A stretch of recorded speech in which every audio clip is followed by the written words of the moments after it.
Welcome back to Just Scrap Radio on bjpenn.com. I'm your host, Cole Shelton, episode 77 out of UFC 274 and BKFC 25. We got a good lineup for you. First up, we're going to be joined by the returning Joe Lauzon to preview his main card fight against Cowboy Cerrone. Really good chat with Joe. Always like talking to him, but this is a really fun one. He hasn't fought since October 2019. That's Joe winning TKO Jonathan Pierce at home in Boston.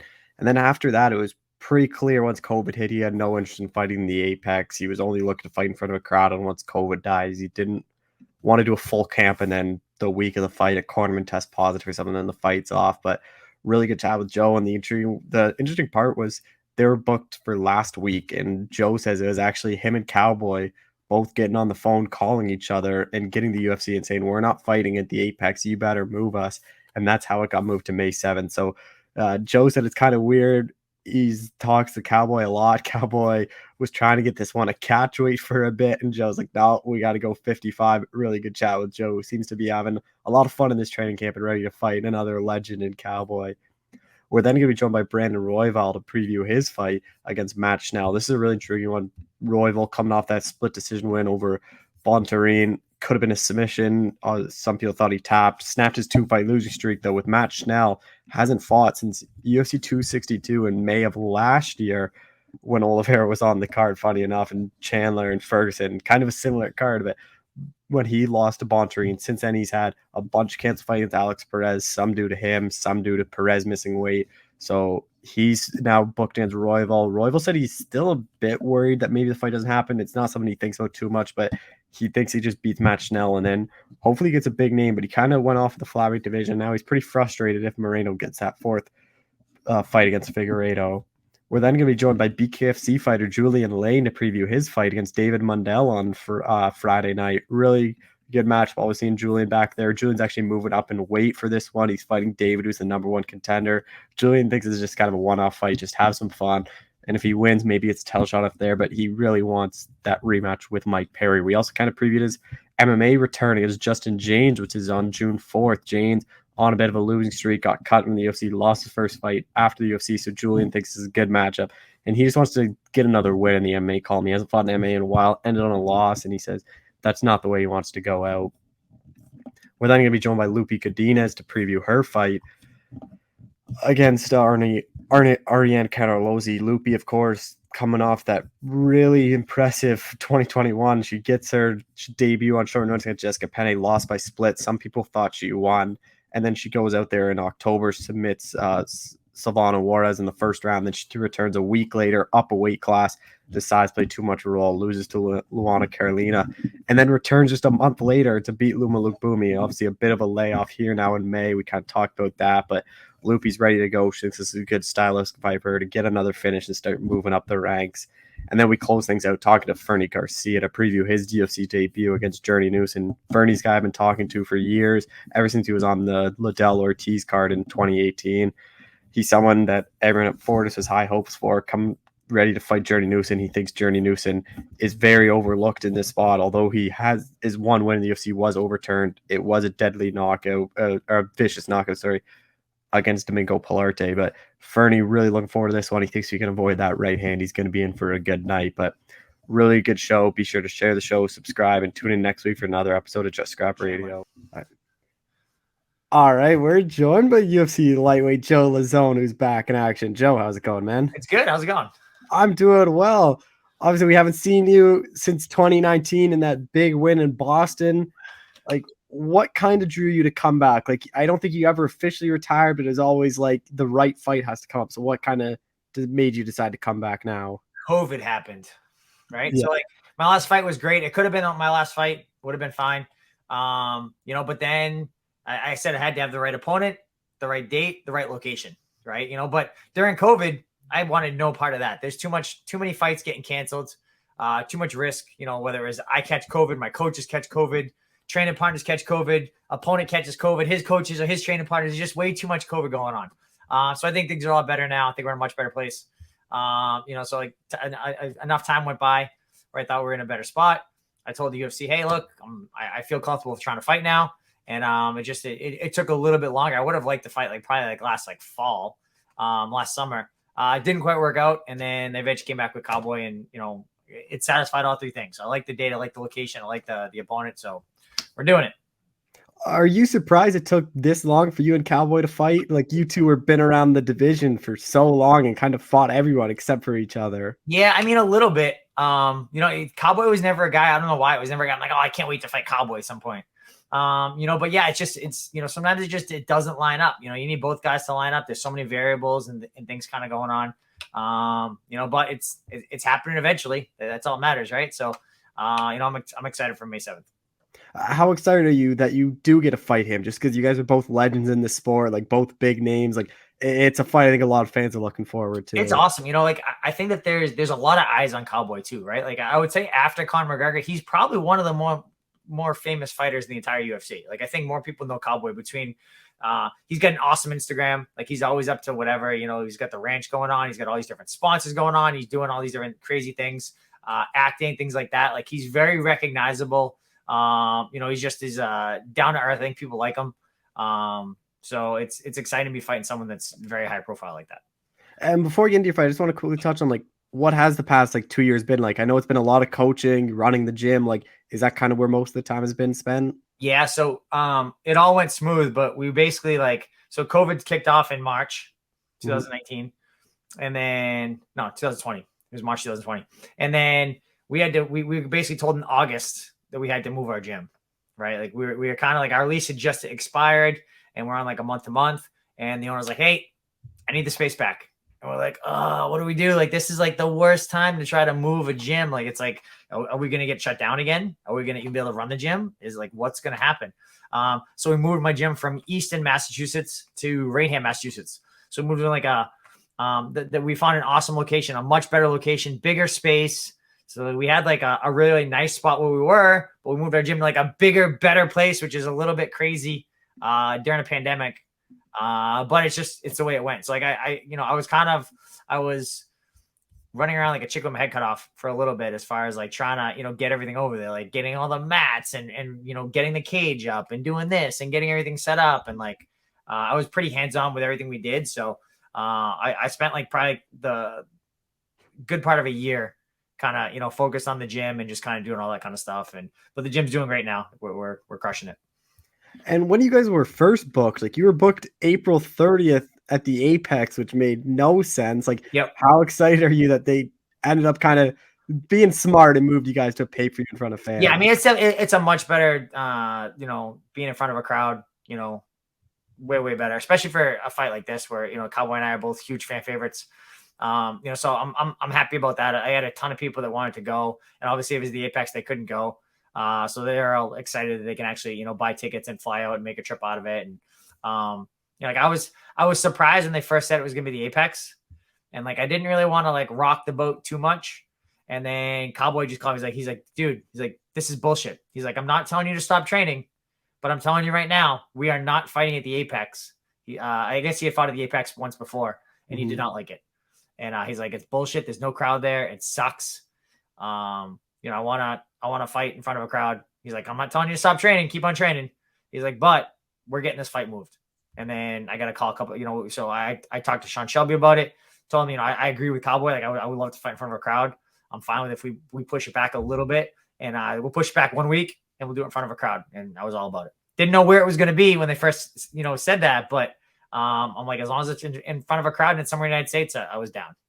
And you and Cowboy like get along with basically everyone. So is this a fight where you two are like even friendly to each other? Oh yeah, no, for sure. So I had a couple of years ago, this is maybe like 5 years ago now. He was filming a movie in Boston.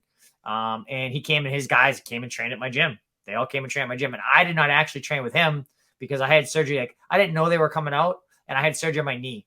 So like I literally had like surgery on like Thursday, and then like Friday or Saturday they called about, they were going to be in town. So they trained at my gym for a couple months. But I did not actually get to train with them, which will be interesting. But yeah, no, we're definitely friendly.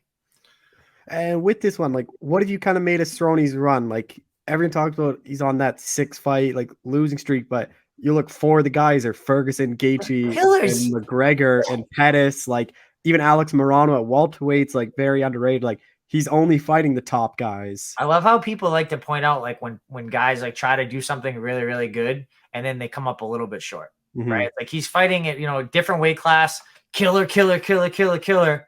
And like, oh, Cowboy sucks. He's lost his last 6 fights. Like, do you guys have no idea like what goes on to this? Like it's such a difficult sport. It's so hard. It's like you have a 15 fight card, 15 people are going to win, 15 people are going to lose. It's unbelievably difficult. Like how much it's so frustrating seeing how much effort is put into this, and people just write it off like, oh, so-and-so sucks. He lost his last 2 fights. It's like people just don't have any idea. And he still has like good wins. Like even like a couple years ago, like beat Ally Quinta, like Mike Perry. Like he still can beat a lot of these top 15 guys. Cowboy's a monster. He's really, really good. He's really good, especially if you let him get going. If you let him get going and get his footwork and get his rhythm and get his timing and stuff like that, he is hell on wheels. He's hard to deal with. And that's something he's even talked about before, is how he struggles in that first round to kind of get going. So is that something you think you can try to take advantage of, is like get right in his face right away and not let him get going? So historically, I've always done well in the first round, right? So like I think that we're a little bit different stylistically. Like I start fast, he starts a little slow. He kind of takes his time getting warmed up and gets going in the later rounds. Like I traditionally try to grapple more. He traditionally tries to strike more. So we're a little bit opposite ends of the spectrum on that. But it's one of those things you never know what's going to happen. You never know what's going to happen. I could go out there and I could catch him with a punch. I could kind of try to drag him into deep water. He'd come out and, start and rush me right off the bat. You just never know what to expect. And he's obviously jumped back down to lightweight. Like he hasn't done that since 2019. Like how do you think he's going to fare at 55? Like do you think that is where he is better? I think he's better at lightweight, but I think he doesn't enjoy camp as much. Yeah. Like, I think that, he told me, he's like, oh, how about we do like when he texted me about or he called me about, getting it moved from the Apex in front. Like, I was like, hey, what if we went like 160, 165? Like nope. Like he's like, but he promised. He's like, hey, look, he's like, it will kill me to make the weight, but I will make the weight. I promise you. So, so I think he definitely has a harder time making the weight than I do. How do you think you match up against Cowboy? So I think that he has the better striking. I think I have the better jiu-jitsu. I think he's great on the ground. He's got good wrestling, good anti-wrestling. He's usually not looking for a lot of takedowns. He's usually trying to, bang people out on the feet. Whereas I usually try to punch my way in and take people down and work on the ground a little bit more. So we're a little bit opposite ends of the spectrum on that, but he's still great. He's still great on the ground. He's got some submission wins. He's got great jiu-jitsu. Like I've hurt people on the feet too. So, I mean, it's not like it's not totally one-sided, in any way. I think that, we could both hurt each other or catch each other and whatever. What do you think fight week is going to be like for you again? Like not coaching, but like actually there to fight? I mean, I've done it so many times. It all kind of we kind of have a rhythm that we kind of fall into a little bit. My coaches know what I like to do on fight week. And, it's light training. We just break a sweat a little bit, just kind of, reiterate a little bit about, what we're going to work on and what the cues are and what the triggers are and all that kind of stuff. It's not difficult. It's not hard. It's just like kind of, just going through the motions, piece cake. And the walkout, like, is that something you're really looking forward to? Like experiencing that walkout in front of that sold out arena again? I never appreciate the walkout. I like after the fight, walking out after a win. That's awesome. Mm-hmm. But like anytime, even when there's a crowd there, it's not going to matter. I'm going to be like tunnel vision, looking at the cage, looking at the ground, not looking out. Like I don't even look at the crowd at all until the fight's over. How do you kind of see this one playing out then? I think that, if I can get on him early, I think that helps me a little bit. And I think if I rush into it, I think he can catch me with something like, I don't want to run into a knee or run into, a kick or something. But I think if it goes a little bit later, I'm in great shape. I'm in like really, really good shape. I'm ready to go 15 minutes. I'm not, there's been fights in the past where I've had some cardio issues, and a lot of times it's like injury related. Like I hurt my back, I hurt this, I hurt that, but we've been pretty lucky as far as that stuff goes. So we've been healthy. We've been crushing it at strength conditioning. So I'll be ready to go 15 minutes if that's what it takes. But I think that the earlier I get on him, the better it is for me. And there's been a lot of talk, like even the UFC has kind of said this might be Cowboy's final fight in the UFC. So if that is, like, what would that be like for you to be the final guy to share the octagon with him? I mean, it could be his last fight. It could be my last fight too. Like it's, I like, I like the idea of being, the last fight for maybe both of us, or his last fight, my last fight. Like, I think it's just, there's so much up in the air. No one really knows exactly what's going on. We both just really love to fight, so it's, who knows it, I don't think anyone's going to say for sure, oh, this is definitely the last fight one way or the other. That's kind of what I was going to ask. Like, do you think you're going to know before going into a fight that this is the last one, or do you think that's something you're going to have to make that decision like after a fight? No, it's always after the fight. I think that the second you go into the fight saying, oh, this is my last one, I think that you've already lost that fight. It's like, you can't go into a fight saying, oh, like, I've had enough. This is it. This is going to be the last one. I think it's healthy to, have a good awareness about what's going on, as far as like, this could be the last one. Like, I don't really know. But to go and say, oh, definitively, like, oh, this is definitely the last one, I don't want to do this anymore. I think that if you're at that point, you should not be fighting at all. I think your last one should have been your last fight. And after the last pay-per-view, Dana White said they're looking at Boston again this year. Like, would that be tempting to go back on that card and maybe that like fight back in front of home again? Yeah, I mean, yes, let's do Jim Miller 3. That's a good competitive fight. I thought I won the second fight. I think the judges kind of got it wrong a little bit. I think there was some confusion with short color and corner color and stuff like that. Like maybe that, Jim Miller has been looking great. I'm a huge Jim Miller fan. I looked great in his last fight. He said after that fight that he would love to fight, the winner of me and Cowboy. So I mean, maybe we do that. Like, I have no idea. Like, I'm not going to get caught up in like, oh, we're going to do this, or we're going to start, thinking ahead. Like, I'm 100% focused on Cowboy right now. But I'm always, I don't like it when guys make emotional decisions sometimes. Like, I think a lot of times you hear about guys retiring and then coming back because like they're, they have a bad fight. They have a fight that doesn't go so well. They leave the gloves in the cage. They say, oh, that's it. I'm done. I'm not doing this anymore. I'm not putting my family through this. And then a little bit of time goes on and they kind of like start to regret it a little bit. And then they want to come back and like, oh, so-and-so's coming back. That's, like, I don't like that. I think that's, making an emotional decision, which I don't approve of. I would rather like just take a little time and make like an educated, balanced, unemotional decision about it, So, we're going to fight Cowboy. We're going to see what happens. I'm not going to, commit to anything one way or the other for this fight. And then we'll just kind of see how it goes. Building off that, sort of like, was it like after your last fight, like that first round knockout in Boston, like was to a lot of people that kind of felt like the perfect way for you to go out at home with that finish? Like, was there some real thought of maybe that's the perfect way for me to end my career? Yeah, I mean, I thought about it for a second, but like, like I'm excited for this fight. I think this is a great fight. Like, if I had gone and retired then, I wouldn't have come back now, right? So like, so I think there was, it worked out pretty well. I'll be honest, I definitely thought a couple of times, like over the last like 2 years when the pandemic kicked off and everything like that, I'm like, oh, I should have just told everyone that was the last fight. I should have just, come clean and just not left it up in the air. Like, I've seen USADA so many times in the last 2 years. So, we'll kind of see what happens. Like, I'm gonna make like the same mistake again, I think, going forward, because like after the last fight, I was like, oh, I should have retired after that last fight. It was a great win, but now it's okay. Like, if we go and we beat Cowboy, do we retire and let that be like the thing, or do we kind of see what else comes? Or I don't really know, but I don't think I'll commit to anything one way or the other.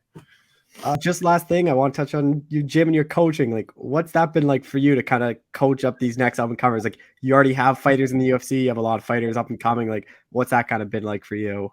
It's been great. Like, I really enjoy like I look at fighting or anything like business, whatever, as kind of like a video game. You know what I mean? Like, I like the grind of like slowly getting better and making small improvements and trying to, get things a little bit better all the time. It's the same thing with coaching. Like, I like, helping guys get ready. I like, helping guys kind of get to the next level and hit those goals and make improvements. So it's great for me coaching, right? It's almost like a real life video game. Like, I always looked at my own career as like kind of a real life video game, but now it's kind of the same thing with coaching, and I can do that for much longer. So it's fun. Like, I'm not like, some guys are like super pushy though. And I try not to be like that. Some guys are like, oh, if you train with me, I have to be in your corner. I have to do this, I have to do that. Like, I have like the best guys in New England all come to me on Saturdays and we all get together and spar and work out and train. And, but it's like, it's super laid back on my part. I'm like, okay, if you guys want help, I'm down to help you guys. But I'm never going to push you to be in your corner. I'm never going to push you to this, push you to that, whatever. It's like, I just want to help everyone get better. That's it. I want all the fighters in New England to do better. So, it's been great. I really enjoy coaching. Well, yeah, I even talked to like Randy Costin. He always says like he sends video to you all the time, and even though Yep. he's in Florida, like Yep. you're not one of those people that like, oh no, I'm not going to help you if you're not at my gym or Yeah, all that no, kind of no. stuff. Randy's my guy. He's stuck with me. Doesn't matter. Yeah. He's stuck with me now. It doesn't matter. And I talk to Randy all the time. I still manage Randy. So I still got my finger on the pulse with Randy. But no, he's doing great. Like I think he's too much of a wimp about the cold. He's freezing anytime he's up here. So he moved down to Florida where it's a little warmer. Well, Joe, I appreciate the time. Thank you so much for doing this. No problem. Anytime. Ooh, I got Ratchik. All right, we're joined by UFC flyweight Brandon Royval, who's finally fighting in front of a crowd. Brandon, how's it going, man? Yeah, bro. I'm so excited about that. But good. How you doing, bro? I'm doing well. Just start there. Like, what is this? UFC fight 6 for you, and it's the first one in front of a crowd. Like, how kind of crazy is that? It is kind of crazy, man. It's like it doesn't feel like I've really been in the UFC because there's not like it's just like it's honestly like fighting. Like fighting in my gym is louder than fighting in the UFC Apex or when I was in Abu Dhabi. It was super quiet there. It's like fighting in my gym is like way louder. So I don't know, man. I'm like I feel like I haven't really made that UFC big step yet. So this is like the dream come true. Like the actual like okay, I'm in the UFC now. So I can't wait to like fight an arena in front of a crowd and I don't know, just be on a sweet ass card on top of that, And fighting match now, like he is ranked below you. Like, were you surprised this was the guy that you got? No. I actually asked for the matchup. I didn't ask for the matchup specifically, but I knew that there was a big drop off. There was a huge drop off with that flyweight fight between him and Alex Perez, and I was like happened to be in Texas for the fight, so I was trying to fill in as an alternate for the next week card or the week after that card, and just kind of carried over into the next I saw McMaynard and I was like, hey, can I jump on a card? I'll fight Match now ASAP because I wanted to get a quick turnaround after Bontarine, and it kind of just led to a few months out, but it was still like a good turnaround for me still, so I was happy about it. Yeah, what did you kind of make that? Like they were booked 4 times, and I think it was 2 on each side, like weight issues and other reasons that the fight never happened. Yeah, exactly. Yeah. I mean, I feel bad. I feel really bad for Alex Perez, and I mean, Matt Snow, I feel bad for a little bit, but he's the one that didn't really want to fight that last time around. But that being said, is like I don't know. I was kind of worried. I was like, does this guy cursed a little bit? Like, does this guy have a little bit of a curse going on here? I hope everything goes well. Right when I took the fight and it got announced, I was in Vegas at the PI, and one of the PI people were like, yeah, man, you took a fight with Match now. Let's hope it goes through. And like, I kind of had that weirdly in my head for the next couple of weeks. I'm like, oh shit, I hope it does go through. I hope it all works out. But I'm sure it's going to all work out for the best. So I'm still. And I'd imagine like, even if he came in a bit overweight, like you're a guy that would probably take the fight anyways. Yeah. I fought 2 different, that's what I was thinking too, is like when he didn't take that fight, I fought 2 different fighters that were 10 pounds over. So I have fights at 45. Like I have 2 fights at 45 right now as a flyweight. And yeah, I mean, I don't know. I get it to a degree, but I don't know how much Perez really missed by. I don't remember the actual number, but it's like I get it to a degree, but I always kind of think it's an advantage too. Is like if somebody misses weight, it's like one, I get a little bit of their paycheck, which I'm always stoked about. And I don't know, Michael, what did this guy do? Put himself through to miss weight too? Is like, did this guy barely suffer and just decide to take the money loss, or this guy suffer a shit ton, almost die, and then he's like, fuck it, this is all I can do? And it's like, I always kind of bank on the second because we're all fighters, and we all want that paycheck, and I always bank on the second when I'm like, damn, this guy just fucked himself up, and I'm going to go out there and capitalize on it. How do you think you match up against Match now? I think it's an interesting matchup. I think he does a lot of really good things. I like watching him fight.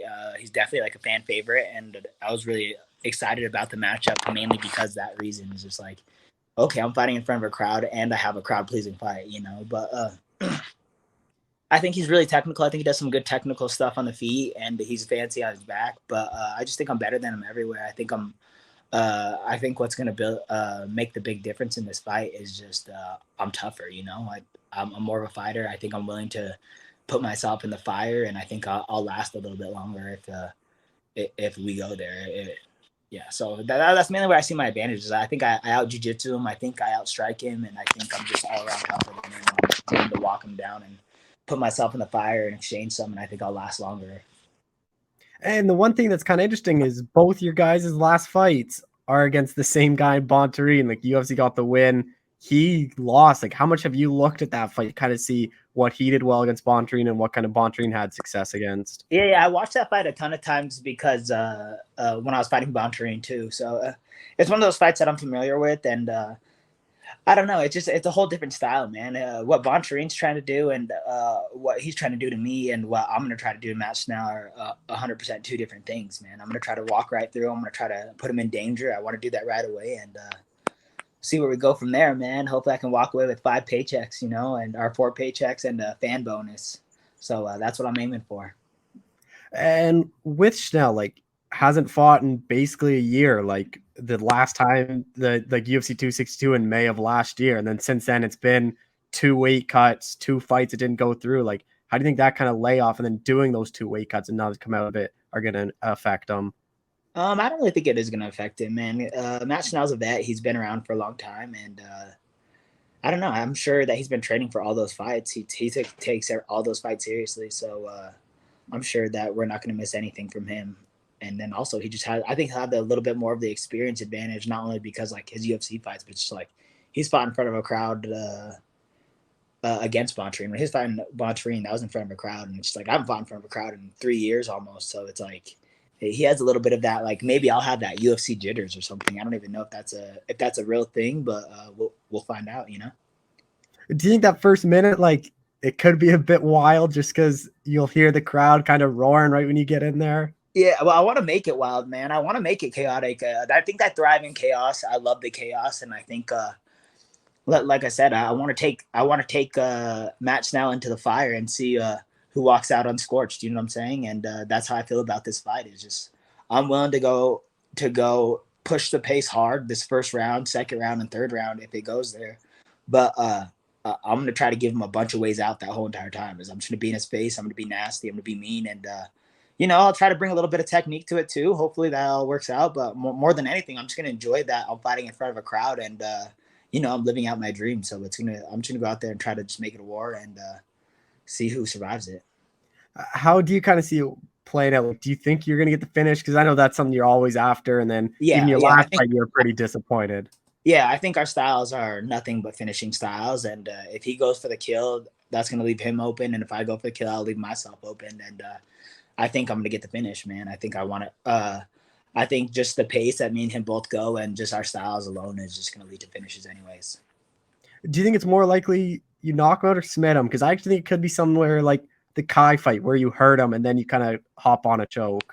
Yeah. I think like what's cool about Gaethje is he's like almost unmerciful. You know what I'm saying? Like, and maybe not unmerciful is the word, but like he doesn't go for submissions or anything. So when people shoot on him, he's not like willing to just shuck him down and then choke him out and take that way out. Is he'll just beat the piss out of him. And I don't know, man. I love jiu-jitsu, and it's like I'm really strong jiu-jitsu, and I feel like a lot of times when I start striking with people, they do that like panic shot and they leave themselves opened, or you know, maybe they're maybe in like in an instance or two is just like maybe they want it that way out too. It's just like getting pieced up on the feet sucks, man, and getting submitted isn't as bad, I would say. So I think some people like that way out anyway. So it's like I just want to give him a way out and just capitalize on whatever way out he gives me, you know.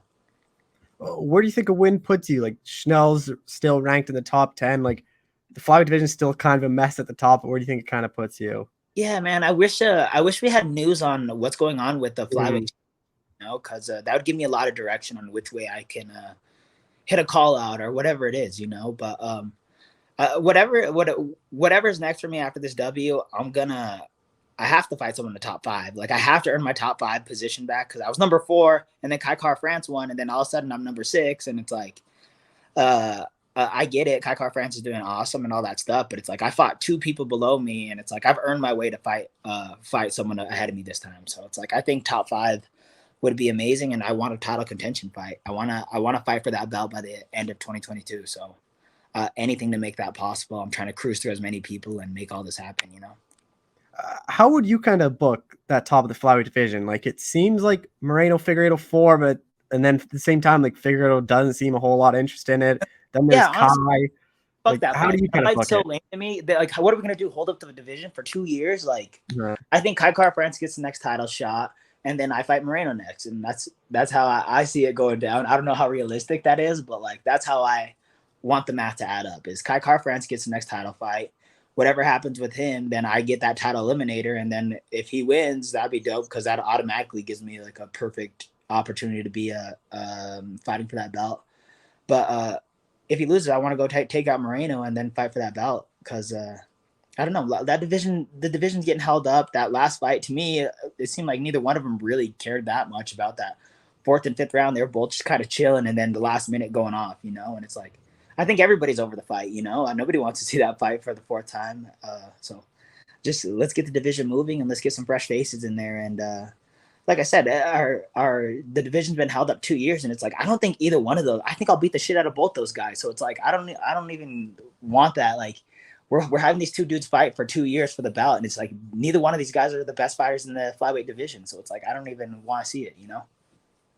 And I've said it publicly before, but I don't even think you need to do the fourth fight. Like, to me, I think it's 2-1 Figueiredo. Like, Figueiredo won the third fight. The first fight, he should have won. The only reason he didn't, it was a draw because of the point deduction. But even with that point deduction, I still scored it for Figueiredo. So I still think it's 2-1. I think you got to do a different fight. And then if the UFC thinks those two are the best, like, then both of them should win their next fight. Then you can do it then. But like, to do 4 straight, like, I don't really understand it. Yeah, that's exactly, and it's just like that's 2 years, it's 2 years, and it's just like 4 straight. I agree with you. I thought Figgy won the first fight, and he won the third fight, and that's enough. And I scored the third fight for him also. I didn't think it was really that controversial, but I don't know. But either way, it just bores me, and on top of that, it's just like it fucks up what I'm trying to do. I'm trying to fight Moreno and get a title contender or something. So. Or I guess maybe even Kai Car France. I didn't really think about that, but Kai Car France for a title contender. But I would way rather go out there and fight Moreno. That Kai Car France fight, I think, played out how it's always going to play out. And I think Moreno's a matchup that I want to run back because, like, my shoulder was messed up. I went in there really compromised, and like my shoulder blew out that first round, and there's nothing I could really do about that. Hey, what did you make of Kai Car France's run? Because, like, after he fought you, like, he knocked out Bontarine, knocked out Garbrandt, which I think everyone saw coming. Like, I didn't understand why Kai was the underdog. I thought he was going to run through him. And then the Askarov win was pretty impressive. But like, what have you kind of made of his run since you fought him? He's making me money, man. I've been I don't do much betting, but I bet on him the last 2 fights, and I just knew positionally he would knock out Cody. I'm like, positioning Kai Car France isn't going to put himself in a bad position, like with his feet, and Cody will, and Kai Car France hits hard, so. And then when he beat Askarov, I wasn't sure how that fight was going to play out, but I was like, dang, Kai Car France could get a knockout or he could win, so I just threw some money on him. So I'm stoked for the guy, man. That guy's he's cool.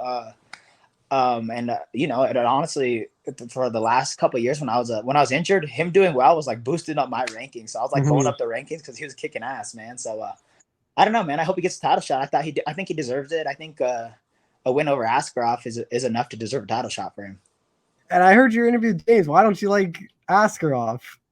I just think he's boring, man. I didn't mean to go off on a tangent. Sometimes I do that, but I just think he's boring. Like, I don't know. He's just not the funnest style to watch. I really liked watching him outside the UFC, that being said. So he finished some dude with a twister off like a body triangle. I thought that was super cool.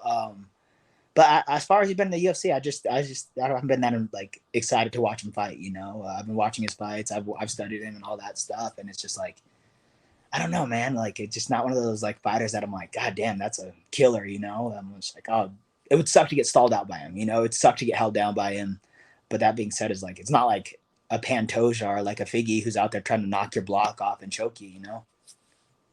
And with Kai though, like, do you think honestly, like, could be best case scenario is Figueiredo fights him next, Kai wins, and then maybe Kai calls you out to kind of avenge his last loss, and then you get that title shot right away? That would be the greatest thing ever. I would be stoked about that. I don't really, like I said, I don't know how it plays out, but that would be like one of the better scenarios for me. Is just Kai gets a knockout and then calls me out, and all right, cool, we'll run that back, and I get a title shot by the end of the year.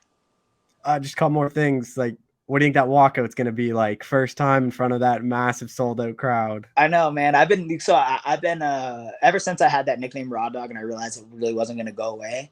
I've always wanted to walk out to Shimmy Shimmy Ya in front of a crowd. So I can't wait to see it. Like, I don't know if the crowd's going to like it, but I just wanted to walk out in a big arena to Shimmy Shimmy Ya. So I'm pretty stoked about that, man. I don't know how the crowd's going to receive me. I don't know if I'm accepted by them yet, but hopefully by the end of the fight night and by the end of my fight, I can win the crowd over and, get some fans, man. That's what I really need.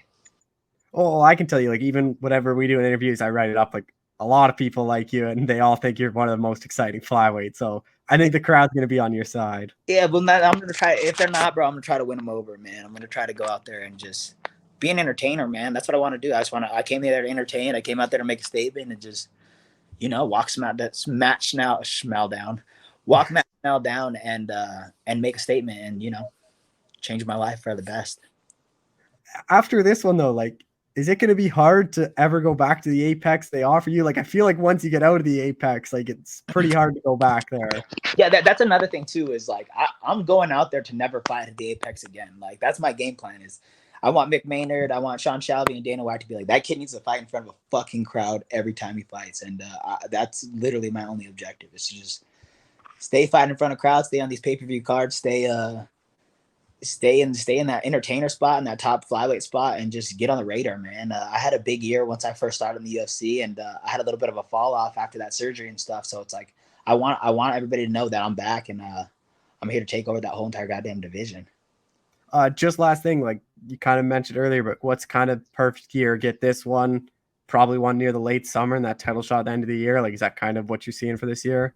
Yeah. I want to make a statement on this fight, earn a title eliminator fight, and then hopefully we'll get that title shot by the end of the year. Well, Brandon, I appreciate the time as always. Thanks so much for doing this. Yeah, thank you very much. Thank you, EAP Glass, with my sponsors, and thank you for your time, brother.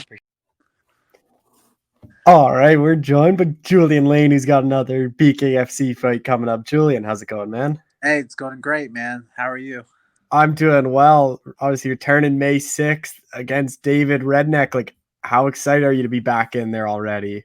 Man, already. I know it's fast turnaround, but I'm always excited, man, to get in there. You know, I love to bang, so it is what it is, man. I just we're gonna put on a show for Orlando, man, and co-main event at that. So just blessed to be a part of this organization and to be fighting again. Your last fight against Mike Perry, like one of the best fights I think in BKFC. Like, what do you take away from that one? Man, I honestly learned a lot from that, man. I was like I said, I was in great shape for that fight. I felt I was rushing things. That first round I started a little heavy and got careless, dropped my hands, chin up, and I got caught in the first round. So I learned a lot from that fight. More like need to pace myself more, maybe pick my shots better, and just not try to force a knockout. If knockout, it'll happen if it happens, and if not, prepare for that 5-round battle, and that's it, man. Like, just be in there and relax and stay patient. Given how close and entertaining that fight was, do you think it's probably pretty realistic you and Mike run that back pretty soon? I don't think Mike will run it back. I honestly, me, man, I want to run it back. I want to fight everybody that beat me, honestly. So I would love to run it back, but I don't know if Mike has that in the future for him. I don't know if BKFC has that, but we'll see. Honestly, I would love to fight Mike Perry again and run it back. Honestly, if it wasn't for that first round, that knockdown, and it wasn't even a full knockdown, man. I caught myself before I even hit the ground, But hey, I would love to run it back, and like I said, I'd love to run it back with any guys. Tiago, Dave Rickles. I want to run it back with all those guys, man. And David Mundell, like how familiar are you with him? I've watched him fight. We actually have trained in the same gym together. Just haven't trained together. Like so I'm familiar with his style. I've watched him in the gym. I've seen him fight. He moves well for a guy his size.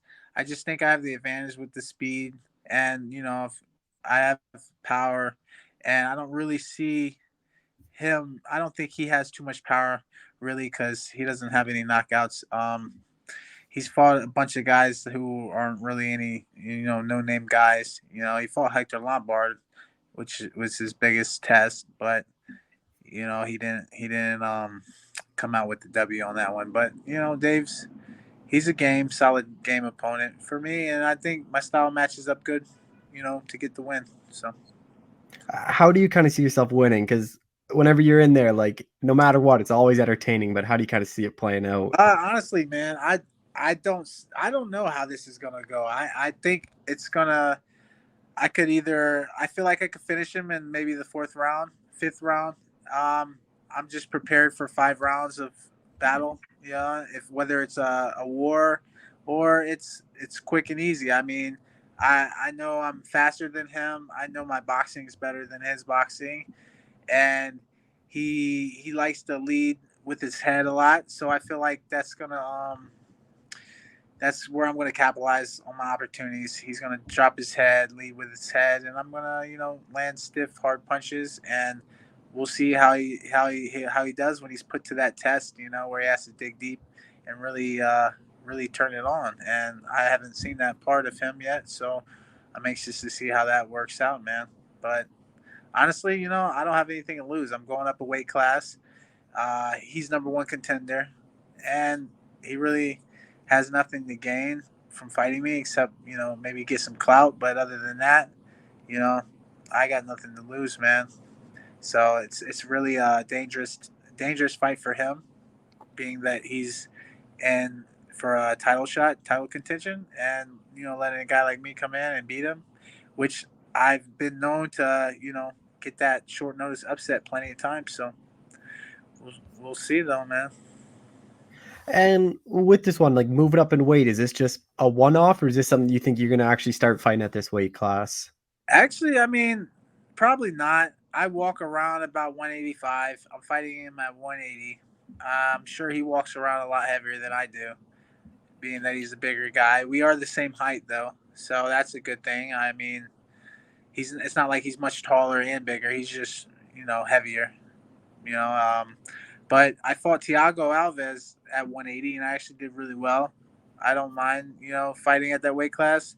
I don't mind if I have to drop down to 165 again. I'm undefeated at 165, and I do well at 175. But we'll see. We'll see where BKFC wants me at next, man. But then if you go out there and beat him, like you just took out the number one contender, you could be in line I for know. a title shot. Like, Jeez. do you think that would probably be next? Is you'd stay there for the title? I don't necessarily think I would get a title shot next. Being that I don't even think they have me ranked like top 5. Honestly, I don't think they have me ranked up. They literally have these guys that have 1 fight under their belt, and they're ranked higher than me, man. They haven't even really fought nobody. You know what I mean? Like you look at my fights, I fought my debut with bare knuckle and BKFC, was Leonard Garcia. Leonard's a stud. My very first bare knuckle fight, I fought a guy 17-0 from England, Jimmy Sweeney, and I actually won the world title on that fight. So like my resume of fighters, man. Tom Schoaf, he's a beast. Jim Allers, the beast. Thiago Alves, 7-day notice. David Rickles, Mike Perry, and Joey Angelo, another one. You know what I mean? It's like I got my record isn't the best, so I don't know if I would get. I think I have a 4-5 record with bare knuckles, so I wouldn't get a title shot next. But never know. You never know, man. Dave Feldman always pulls tricks out the hat, man. So we'll see, man. But I'll never, I'm not gonna turn it down. At the end of the day, good opportunity for me. I'll take it. So do you really care who's next? Because to me, like you're one of the bigger names in BKFC. Like there's plenty of options, win or lose. Like there's always the Perry rematch. There's Thiago Alves. Like there's really so many guys that you can fight, and people are going to sign up and watch it. Honestly, like I said, I would like to run the fight back with Mike Perry. That would honestly be like my top pick. But like I said, I don't know if he's even I don't even know what his plans are next for bare knuckle. Even if he is doing bare knuckle again, I don't know. But Tiago would be a good match for me. Maybe another top guy, Yuli Diaz, maybe him. Even though I love Yuli, he's a great dude. But at the end of the day, like, hey, we're trying to get paid. We're trying to make this money and get this sport. Just build this sport up, man. And I think those are good matchups for me.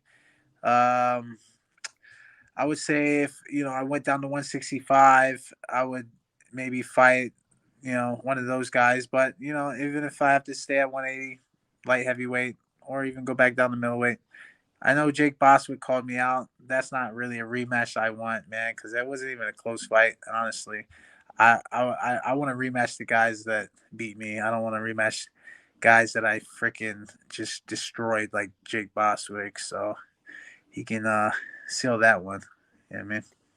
And even in BKFC, like, you are one of the bigger stars. A lot of it is from the whole tough scene. Like, do you still get people coming up to you and like saying "let me bang" and all that? Bro, I was in fucking Walmart last night, and dude walked up to me, just give me this strange look, and I already know. He's like, "Let me bang, right?" And I'm like, "Yep, that's me." But yeah, man, that it's everywhere. I mean, that's my name now, Julian Let Me Bang Lane. You know what I mean? So I just live by the brand now, man. That's my brand, and I stand by it. And honestly, man, it was like it's a blessing in disguise, man, because that's how people really got familiar with my face. Just everybody reposting my viral video, and everybody wants to fight the guy. You know what I mean? So it's kind of been like my lifeline and the sport. So When that happened, like, did you ever think it would go as big as it did? honestly, no. I mean, I didn't even know it happened until I watched it, man. Like when everybody else watched it, I watched it for the first time myself. You know what I mean? Like I was drunk that night. I wasn't aware of what I'd done. I know I'd done something crazy, but I was like, I didn't think it was that crazy. And yeah, I mean, it is what it is, man. Like it happened, and it was back in 2012, like 10 years ago, and it got the most views when they shared it in 2020. And that's just crazy. It just keeps getting bigger and bigger and bigger, man. And now everybody just wants to bang.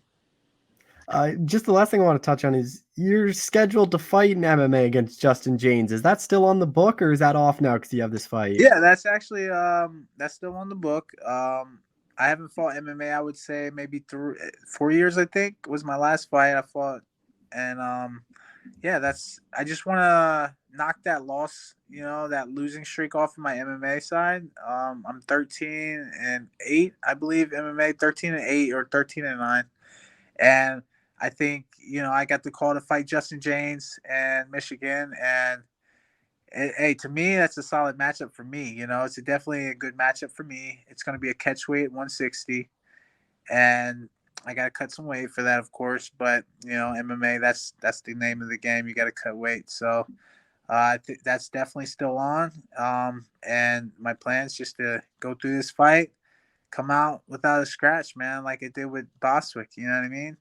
And just go, knock this fight off, go and fight Justin James, man, and get that win too. And actually, I'll get a title as well. So that's actually for a title. And like I said, it's a great matchup for me, man. Justin, he's coming off, I think, like 5 straight losses, honestly. And he's a UFC vet. So finally, I feel like that's just something that I need to capitalize on there. Just last thing, is that just like kind of a one-off thing in MMA, or if you like it, are you going to still do some MMA fights mixed in with the BKFC?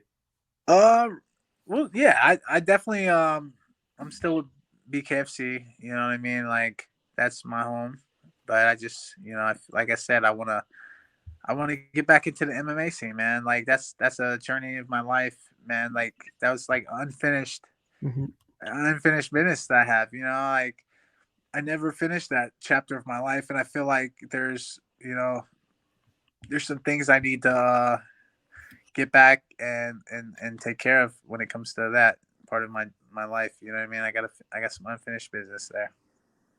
Well, Julian, I appreciate the time. Thank you so much for doing this. Hey, thank you so much for having me on, man. Yeah, we're good. All right, we're joined by Loopy Kadenas, who's back in action. Loopy, how's it going? Really good. How are you? I'm doing well. I expected to talk to you a lot sooner. You're someone that likes to stay active. Like, is this a lot later than what you thought you'd be fighting? Yeah, I like as you say, I love to be active, and but the UFC, make this decision, so I cannot do anything about it. So all I do is train and stay ready just in case they need me. But then finally, it's almost here. And with your opponent, like Arnie Carnelozzi, like how much do you know about her? I know she's aggressive. She likes, to go full out and push the pace. Um, that's pretty much it. Like I don't, I'm trying to just focus more on myself than in my opponents. Of course, I just try to see what their weaknesses are, and then I just work with that. But it's mostly me getting better. What has the past like 6 months been like before this fight for you then, since your last one? It's been really good. I've been my training is been really amazing. I've been really happy. So it's pretty much just training and improving. Have you done most of this camp in Canada, or are you back down like because I know you've been a few different places. Yeah, no, this camp I just did it here in Canada in Vancouver at home. As I say, my training is being on point. It's been really good. So I can't complain. There is no need to go anywhere. And how excited are you too that you're on a pay-per-view so you can fight in front of fans for that first time in the UFC? I mean, that's pretty cool. Honestly, I'm really excited to see the arena and people again, like back to normal. I'm really excited. I'm really looking forward to it. Is it kind of weird still that you're like, by the time this fight comes around, it'll be like 13 months in the UFC and this will already be your 5th fight? Like, not many people are as active as you are. Yeah, I mean, that's amazing. I mean, if I can do it, why not? Right? Like if I could fight every weekend, I will do it. With Carnelozzi, like, how do you think you match up against her? I think really good. I think it's gonna be a fight. Honestly, I'm really excited. I really like the matchup. Do you think this one mostly plays out on the feet, or do you think it's gonna hit the ground at some point? It depends. Depends on what she gives me and all the openings and stuff. But could be, it's gonna be for sure a little bit of everything. She's someone too that likes to be very aggressive. So is that something you've worked in camp? Is someone just always being in your face all that entire time? Yeah, for sure. Yeah, which is great. It really works for me. I like that. How do you kind of see this one playing out then? I see it played out. She coming at me sending her flying somewhere, and finishing the fight. Your last fight too, it was a really good performance, but like, do you get a bit disappointed when you don't get that finish? Because whenever I talk to you, like, that's something that's kind of always your goal. Yeah, I mean, I don't get disappointed because, of course, I'm competing with the best, with the best women around, and I cannot get disappointed. Of course, I like to get a finish, and I would love that. But if it doesn't happen, then there is things that I had to get better, and that gives you more, like, there is always time, like a space to grow, right? So that's all. Where do you think a win puts you? Because then you'd be 3-1 at strawweight in the UFC. Say you get the finish, that'd be 2 finishes. Like, where do you think that kind of puts you in the division?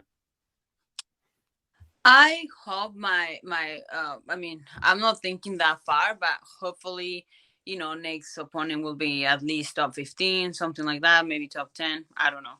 But like, I'm not really, focusing on that part of the like, it's not the time to think about it. After this fight, I'll see what happened. And being on the pay-per-view, it is that bigger octagon. Do you think that plays any role in the fight? Because you fought 4 times in that smaller one at the Apex. Yeah, actually, I think it's gonna play in my favor, honestly. With this one too, like, what do you think your walkout's going to be like this is your first time in the UFC in front of this many in your whole career, like this many kind of fans.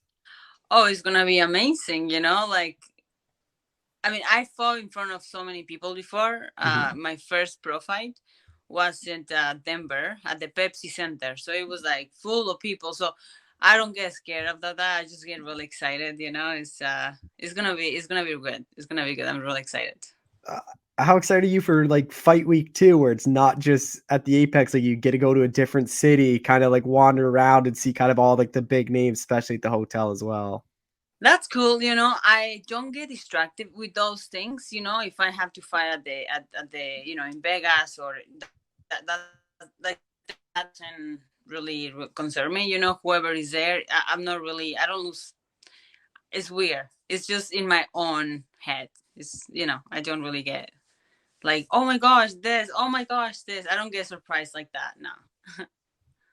And on your card is the strawweight title fight. Like, who do you kind of see winning that one between Rose and Carla? I'm gonna pick Rose for sure. I got Rose. And you're like, what is kind of your goal after this one? Like, we kind of talked about top 15, but or is it just get as active as possible again this year?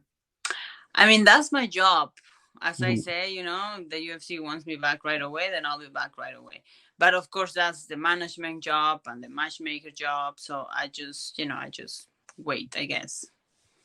And I'm not sure if you saw, but Dana White said there might be coming back to Toronto. Like, that's a card you'd want to be on back at home in Canada. That'll be really cool. Honestly, that'll be cool. Yeah. Just last thing, like now this year starting to get farther in on your career, like is this something that your manager's talked to you about, maybe not being as active and trying to get these top 15 opponents, or are you just worried about just getting as many fights in as possible? I don't know. I haven't talked about that. Maybe after this fight there will be a talk. We will see. I'm just taking day by day for sure. Well, Loopy, I appreciate the time as always. Thank you so much for doing this. Thank you. Have a good day. All right, we're joined by UFC bantamweight Fernie Garcia, who finally has his debut booked. Fernie, how's it going, man? Good, man. What about you? I'm doing well. We've been doing these for a while. Like, what the one Golden Boy was what, your 4th or 3rd pro fight we started doing? It was my 4th fight. I believe it was 4-0 or 5-0 after that fight. So after that one, like, did you think it was going to take this long to get to the UFC? No, not at all. After that fight, I felt like I was on top of the world, and then short after that was when I received my first loss. It was a very close split decision. I thought I might have won that fight too, but it just kind of made me realize that I was beatable and I had a couple of holes I needed to fix in my game, and it took some time to fix those. And I believe they're fixed now, and it took me a while to get another 5-fight win streak.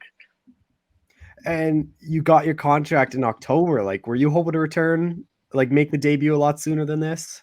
Yeah, I think I was hoping for, something around February, March, but I mean, when they called for May, I couldn't say no to that. I was just happy that the call finally got here, and I had a full camp to train. And how excited are you that it's in front of fans? Super excited, man. I think I fight a little too reckless to fight at the Apex. So I think the fans will enjoy my fight style. And you get the name Journey Newson, like he's been around for a bit. Like, how familiar are you with him? Well, I'm pretty familiar now. I know he has 3 fights in the UFC. He has good cage time in there. He took a very tough fight, short notice, his first fight, and then he has a big knockout in the UFC as well. So he got overturned, but I still see that as a win for sure. So I think he's very experienced. He's very well rounded. He has knockout power, plus he's a black belt. So I couldn't ask for a better opponent to test my skills against. And you obviously have a lot of good bodies at Fortis. Like, who are kind of the main guys you're working with for this one? Same guys I kind of got raced with there at Fortis. I got Miles Johns, you got Austin Lingo, you got Damon Jackson, you got Austin Lingo, you got Steven Peterson, Macy, Tristan, Matt Schnell goes in and out of the gym, So, those are just the 35ers and 45ers, the gym is full of winners, and I'm around a winning environment, and I think, that helps me loads with my confidence. And I know Ocho's been a big part of your career. Like, what's happened, like having kind of him lead the way? And I know he's offered you a lot of advice and kind of seen what he's done in the UFC. Yeah, of course. He was always like my big brother since I got to Fortis. He's the one that took me in under his wing and kind of got me into full speed with Fortis and how coach, wants us to be and at the speed he wants us to be at. He was a big part of helping me get there. And he's just happy, and he kind of always believes in me. He always thought I was good enough to be in the UFC. So he's just happy I'm finally there. But I mean, we're still hungry. We still got a lot to prove. Who is going to be your corner for this one? It'll be Steven Peterson, of course, and then it'll be Coach Safe and I believe Charles Bird. I don't even know Charles Bird. He ex-UFC fighter. He's a striking coach at Fortis. We've been working tons with him, so to get my striking even more crisp. So he'll be in my corner. Against Journey, like, how do you think you match up against him? Like, he's a very explosive striker. Like, he fought Ricardo Ramos on short notice, and he's a very dangerous guy. And then that quick knockout over Pilarde, and then his last one against Randy Costa, like that was a firefight, and it's kind of pretty much whoever landed first is going to win that one. Yeah, for sure. His fight against Costa, I mean, if he would have landed first, he would have dropped Costa too. So I think he kind of risked there a little bit, and he lost. But I mean, that's how it goes sometimes. I mean, yeah, like you said, that right hand is a real problem for anybody he fights. I still think I match well against him, and a lot of people in my division. I think very jab heavy. I'll keep that right hand away. There's no secrets to the way I fight, man. I mean, if you watch my last 2-4 fights, I'm gonna bring the same thing. Jab heavy, volume, stay in your face, keep that pressure until you make a mistake or until I make you slip, and then I'll make you pay the consequences. With Journey too, like, do you think he's going to be a bit more patient in this one just after what happened in that last one? I mean, I'm prepared for whatever he does. I mean, it could go either way. He could be very patient, look for the right hand. I don't know if he thinks I throw a lot of volume, and he might think that he'll find an opening along the way, or he's gonna be reckless himself. I mean, he has 3 losses in the UFC. One of them was a win, of course, but I guess officially he has 3. I think he needs a big win, to keep his hopes to get resigned. But I think he needs a very, very big victory to get resigned, and he can also come out pretty reckless in looking for that knockout. You kind of mentioned it there, like kind of expecting one of the better versions of Journey just because he might be fighting for his job here. Yes, of course. I mean, I would. I mean, you have nothing to lose. I mean, he's gonna have to go out with a bang. I mean, even if he went to decision, I hope he does. I think he's a lot better than what he's shown, and I hope he gets re-signed after whatever happens. But I mean, he has nothing to lose. I mean, I think even if he went to decision, I don't think he'll get signed that way. I think he needs a big finish, and I'm also prepared for that. You're about as durable as they come. Like, you kind of just go right in there. Like, even if you get hit, like, you will give one to kind of take one. So, like, is this one where you're even confident too? Like, if you get into that firefight with him, or is that something that you're trying to avoid? Of course, I'm trying to avoid that, but once I'm in there, I'll get in my zone. And like you said, I like to give one to give. I like to take one to give one. That's just the way I fight. I'm a counter fighter, and I'll stay in the A zone all day. I'll stay in the pocket. I'm very comfortable inside the pocket. But of course, he has a very heavy right hand, so of course I need to respect that. So I don't know how much of that I'll do. Your wrestling's a big part, like a underrated part of your game plan. You think that's going to play a factor in this one? I'm a great wrestler, great counter wrestler. So it's just really, I think I can take this fight wherever I want to take this fight. I don't think he can stop me from taking this fight to the ground. I don't think he can take me down. I think I will dictate where this fight takes place. Like you said, my wrestling is very underrated.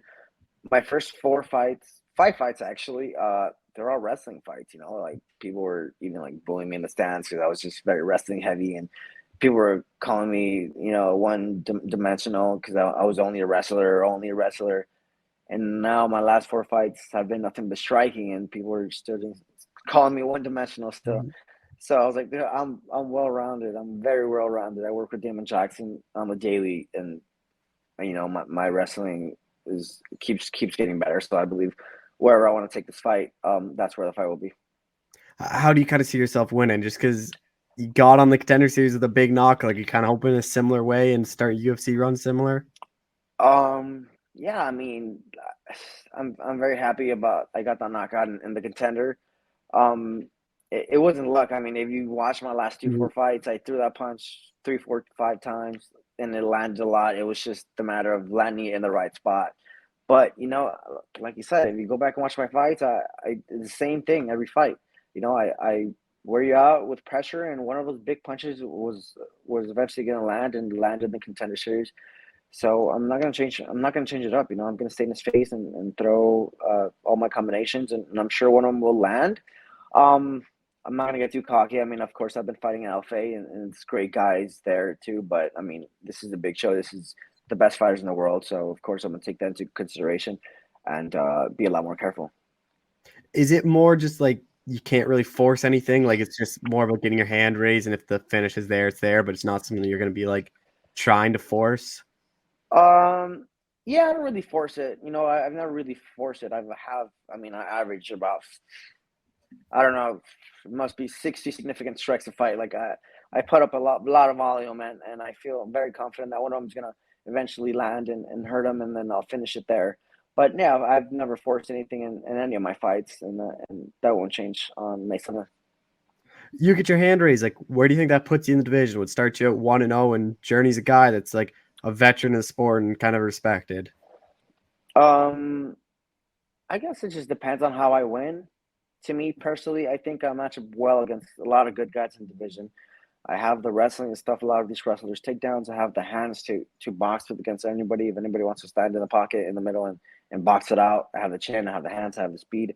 So I think I match up well. I know that the bantamweight division's a mess. I know that it's just so many good guys. Number 15 to 30 are extremely good. All of them could be in the top 10. That's how good it is, and I can't wait there. And I can't wait to go in there and just mess it up even more, and throw myself in the mix. What's kind of the goal for you this year then? I want to have 3 fights this year. I've never fought this late in the year. I usually fight around January, February, but I'm not gonna let that stop me. I want to fight. I want to fight July, August, and then I want to fight at the end of the year. I want to fight. If I heard the UFC might come to Texas, I don't know if there's rumors or not. I hear Austin, I hear Dallas. So whenever that card is in Texas, I'll be ready. It doesn't matter if it's a month or 4 weeks away from my fight. I'll be ready for that Texas card for sure. And of course, if they go to Mexico, of course, that'd be a dream fight for me. Yeah, I think it's July 30th is the Texas date. They're kind of floating around, which Yeah, I'll be ready. Yeah, I mean, I'll be ready. I know those are usually big cards, but I mean, I'll do whatever I can to get in a Dallas or Texas card. What do you think that walkouts for you is going to be like? Just first time the UFC and then in a sold out arena in front of fans? I'm not thinking too much about the little things like that. Like I said, I train with one of the best teams in the world. I have the best coach in the world, and Coach Safe, and he has me prepared mentally anywhere the fight takes place. So that's what we're focusing on more. We're focusing on winning and getting the job done and getting the W. Those little things really, we've been there, not me personally, but us as a team, we've been there. Miles was just there. Lingo was there. All these guys got signed a couple years ago, and I've cornered them in the first and second fights. So, I've kind of been there. I felt the pressure. I felt, my teammates, what they felt. So that helps me a lot too. The experience of being there in the arenas with them and cornering them, it helps me. But I'm not too worried about the pressure, about the crowd, about the entrance, none of that. I think it's just my main focus is on getting this first W. Just last thing, everyone kind of talks about octagon jitters, but you've been to UFC fight weeks before, you've cornered. So do you think that's going to kind of limit that and really not make it much of a factor? Yeah, I don't expect any crazy adrenaline dumps or any UFC jitters. Like I said, my team's been there, done that. They all kind of expect me to get these first 2-3 wins. It's kind of almost expected from a team like Fortis. You got all these guys. Nobody ever struggled since the beginning at Fortis. Like we all showed up. They all showed up to the UFC and they all went on win streaks, 2-3 fights. So that's what they expect from me, and that's what I'm going to try to do. Well, Fernie, I appreciate the time. Thanks so much for doing this. Hey, thanks a lot, Cole.